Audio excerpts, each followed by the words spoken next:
Ciao a tutti ragazzi, sono Sara, la kitesurfista. Sono sempre qui da Tarifa e dalla mia casetta. Dato che nell'ultimo video ho parlato di cosa serve esattamente per fare kitesurf, in questo video voglio darvi dei consigli veri su cosa controllare, cosa checkare prima di comprare la vostra attrezzatura usata, che magari sarà la vostra prima attrezzatura usata. Questo video è rivolto per lo più ai principianti o coloro che si stanno avvicinando per la prima volta a questo sport. Ovviamente chi fa kite da già diverso tempo queste cose le saprà già, spero. Chi sono io per dirvi questo? Sono Sara, un'istruttrice di kitesurf e giramondo ormai da 13 anni per e con il kitesurf.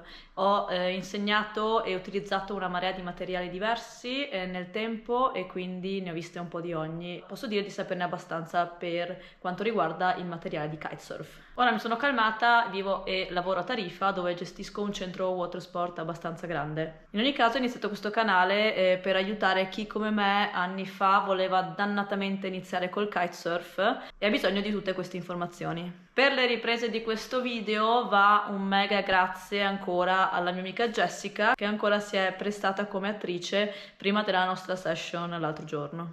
Quindi, ricapitolando, cosa dobbiamo controllare prima di comprare la nostra attrezzatura da kitesurf? Se non sapete di cosa stiamo parlando, cercate questo video su cosa serve esattamente per fare kitesurf. Allora, in Italia il materiale usato di kitesurf lo troviamo per lo più su Adesso Kite, su subito.it o su Facebook Marketplace, non escludendo ovviamente il passaparola al kite spot o attraverso il centro kite che decidete di frequentare. Vi linko tutto in basso. In generale consiglio di non comprare mai a occhi chiusi online attrezzatura usata. È sempre meglio visualizzarla, aprirla, provarla e fare tutte quelle cose che vi dirò in seguito. E se per caso dovete farvelo inviare qualcosa, vi prego fatevelo fare dal venditore e fatemi mandare video e foto prima dell'invio. Iniziamo dal kite. Tips per cosa controllare nel nostro kitesurf usato. Considerando che ogni kiter avrà sempre due kite, uno per il vento forte e uno per il vento leggero, iniziate comunque col prenderne uno che vi vada bene nello spot che andate con più frequenza, il vostro home spot. Una volta verificata e accertata la misura di kite che ci serve, farò un video anche per questo appena possibile, iniziamo a chiedere in giro e vedere se c'è qualcosa di usato. Una volta trovato il kite, verifica che non sia troppo vecchio e non troppo usato, mi raccomando.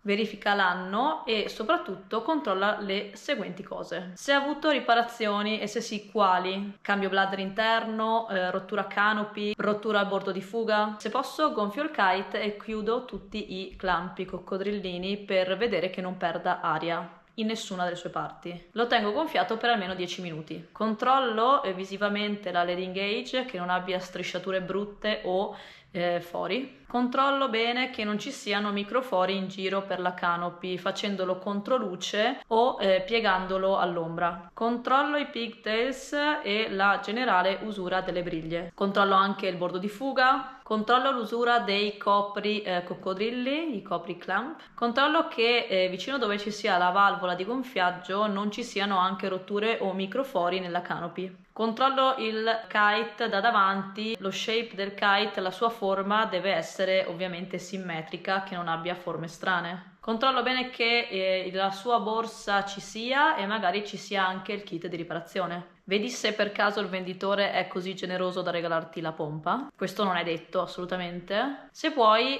ti consiglio di provare il kite.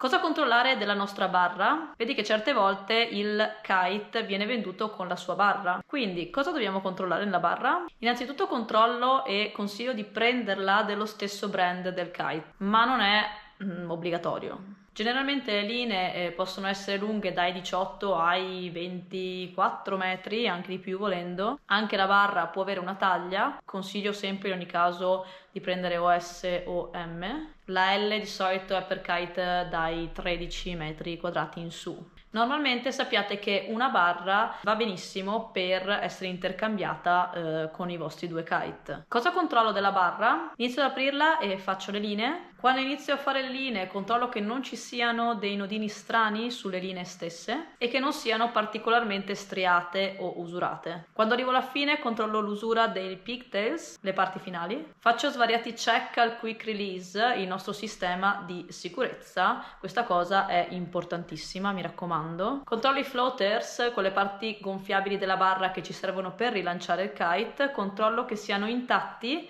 e che non debbano essere sostituiti. Controllo bene l'usura del cordino, il trimming della nostra barra. Controllo bene l'usura del grip della barra in sé, che non sia super mega usato. Se possibile apritene le parti o i lati per vedere che non ci siano resti di sabbia, sale lì da tanto tempo, perché significa che magari questa barra non è stata pulita a dovere. Mi metto qui il video su come mantenere al meglio le parti e i kite in generale. Se per caso volete comprare una barra di un brand diverso dal vostro kite, accertatevi che i pigtail combacino col kite, altrimenti li dovrete comprare a parte, ma soprattutto controllate che il quick release, il sistema di sicurezza funzioni. Questa cosa è importantissima. Fatelo semmai con qualcuno, Lightwind è un assistente in spiaggia, prima di comprarlo, perché magari se comprate una barra con un altro kite e non funziona il sistema di sicurezza, potreste andare a farvi male. Se potete non comprate mai barre stravecchie, perché magari il sistema di sicurezza potrebbe essere obsoleto. Queste cose sono importantissime da controllare su kite e barra,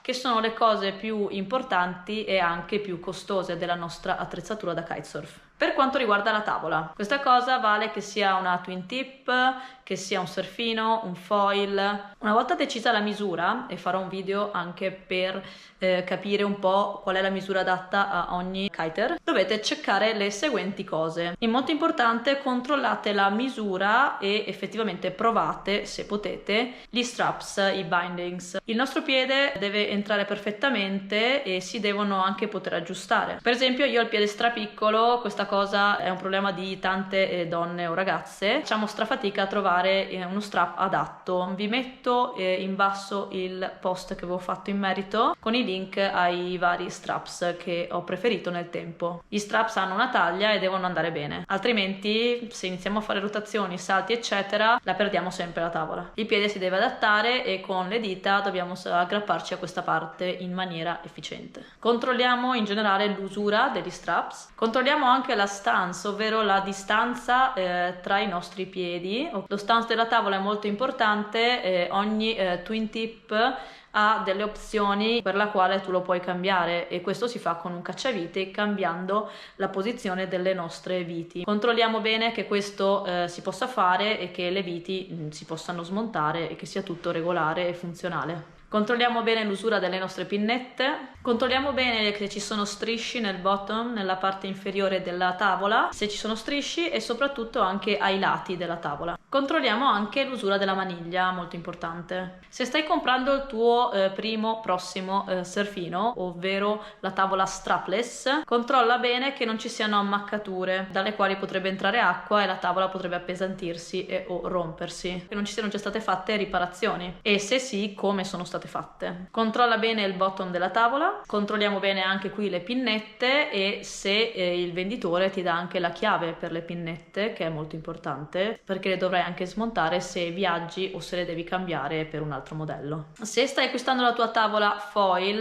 mi raccomando, controlla tutto quello sopra, gli strap, lo stato in generale, ma anche accertati che le vite siano corrette per il montaggio del tuo foil se stai comprando solo la tavola, e mi raccomando che ci sia almeno il front strap, soprattutto se sei un beginner nel campo foiling. Tip generale per il tuo acquisto tavola: appena l'acquisti, mi raccomando, mettici il nome sopra, scrivilo con un permanent o un adesivo nel caso ti venga o rubata o se per caso la perdi. All'inizio è facile perdere una twin tip, soprattutto se sei un principiante. Quello che puoi fare è comprare un Gojo, come vedi dall'immagine, o metterci un più economico bracciolo nella maniglia. Per quanto riguarda il nostro harness, il trapezio, cosa dobbiamo controllare se lo stiamo prendendo usato? Accertati che non sia mega usurato, come vedete questo è il mio che ho usato per anni e questo ecco non lo venderei. Accertati che non sia tanto usurato, dunque che ci sia la tasca per il taglialine e che ci sia il taglialine dentro, che si chiuda bene il gancio, che sia anche facile da sganciare. Ci sono certi trapezzi nuovi per esempio che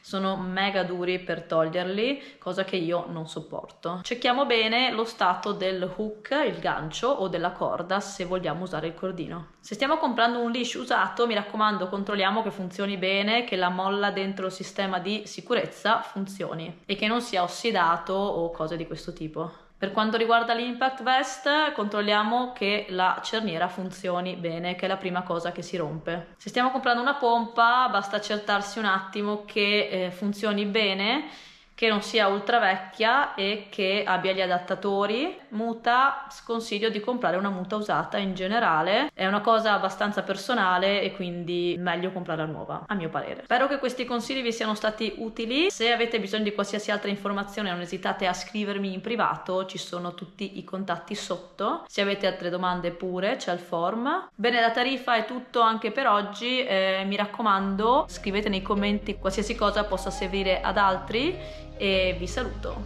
Ciao! Ready? Sembra talco ma non è, sembra darti l'allegria.